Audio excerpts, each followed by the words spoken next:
요즘 나라 사정이 여러모로 어렵지 않습니까? 그래서 생각이 많이 났었는데 며칠 전에 마침 김문수 후보께서 이곳 구미 아버지 생가 또 옥천에 어머니 생가를 방문하신 모습을 보고 저도 찾아뵙고 싶다 하는 그런 생각이 많이 들어서 오늘 이렇게 오게 됐습니다.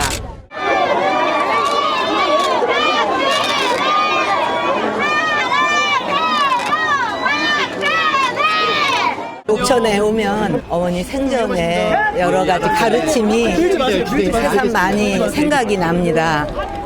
그 생전에 항상 검소하셨고 또 이렇게 스스로를 절제 많이 하셨어요. 그래서 어느 날 문득 엄마는 이렇게 자제해 이렇게 말씀하시던 모습도 이렇게 떠오르고요. 그리고 항상 공과 사를 아주 엄격하게 구분하시던 모습 그런 거를 그러니까 막 이렇게 밀려오듯이 생각이 많이 나는 어머니 생각입니다. 오늘도 아주 뜻깊은 시간을 보냈어요. 또 이렇게 모두 많이 나오셔갖고 따뜻하게 환영해 주셔서 정말 감사합니다.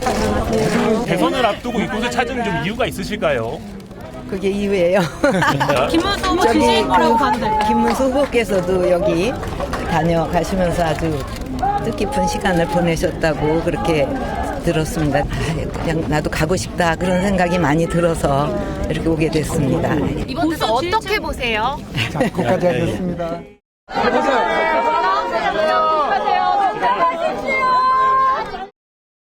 첫 번째 주제로 지금 박 전 대통령의 공개 행보를 보여드리고 있습니다. 여기에 대한 민주당의 반응까지 살펴드렸습니다. 계속해서 한번 가보죠. 이렇게 박근혜 전 대통령이 구미에서 힘을 실어주는 동안 김문수 후보 서울에서 이명박 전 대통령과 만났습니다. 바라보시죠. 아이고, 여기까지 멀리 오시겠어, 진짜. 아이고. 제가 가서 뭐, 생각을 봤을 때 뭐, 땡기고 왔어.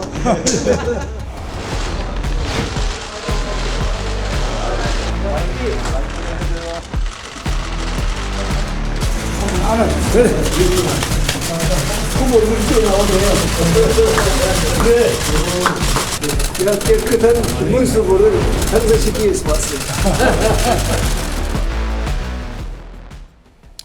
화기애애한 모습이었습니다. 국민의힘의 대선 후보와 전직 대통령의 만남, 이명박 전 대통령 이렇게 말했습니다. 깨끗한 김 후보를 반드시 당선시키기 위해서 왔다. 박근혜 전 대통령도 김문수. 이명박 전 대통령은 깨끗한 김문수.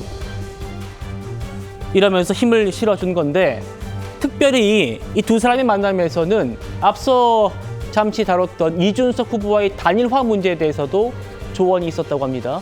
신동욱 수석 대변인 목소리 들어보시죠.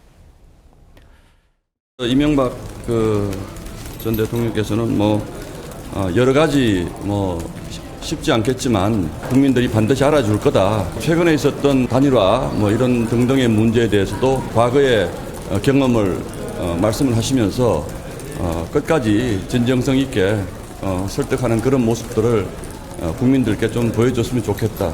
이런 얘기가 있었습니다.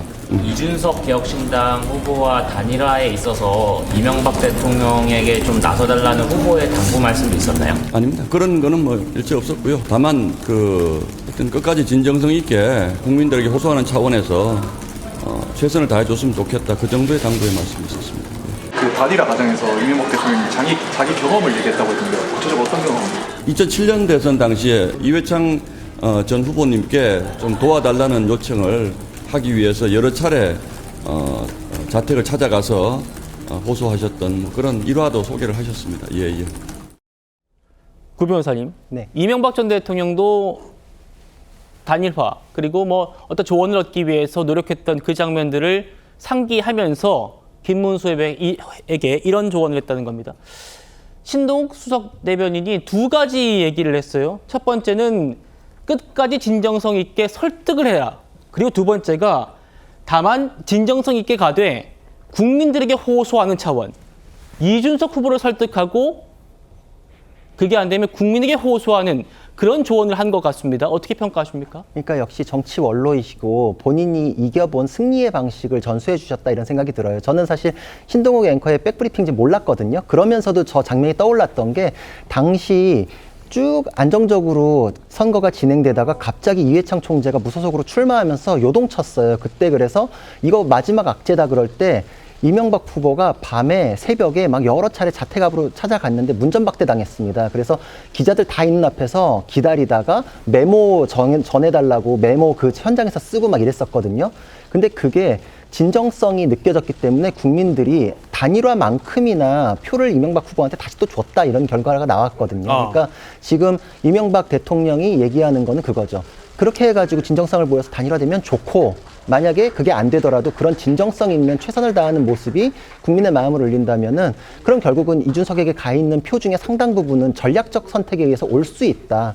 굳이 뭐 강용석 모델이나 이렇게까지 뭐 얘기할 건 아니지만 마지막에 전략적 선택이라는 건 항상 있게 마련이거든요. 그러니까 정치 거목이니까 이제 거기까지 꿰뚫어 보시는 거죠. 그래서 이 부분에 대해서는 국민의힘에서도 아까도 제가 말씀드렸다시피 예전에 당대표로서 단일화를 요구했던 이준석 대표는 굉장히 세게 했지만 지금 이준석 대표에게 단일화를 요구하는 방식은 굉장히 온건하게 가잖아요. 네. 거기에서의 경험치, 그러니까 이명박 대통령에 대한 경험치, 그리고 지난 대선 때의 단일화의 경험치, 이런 것이 쌓여 있다. 결국은 전략적 선택이라는 건 반드시 있을 수밖에 없다. 이거는 역대 선거에서 항상 있어 왔던 것이기 때문에 지금의 지지율에서 김문수 후보는 올라갈 가능성이 많다. 이거는 뭐 위시풀 띵킹이 아니라 그냥 역대 사례에서의 접목이다. 이거는 어떤 선거에서의 상식이다 이런 생각을 합니다.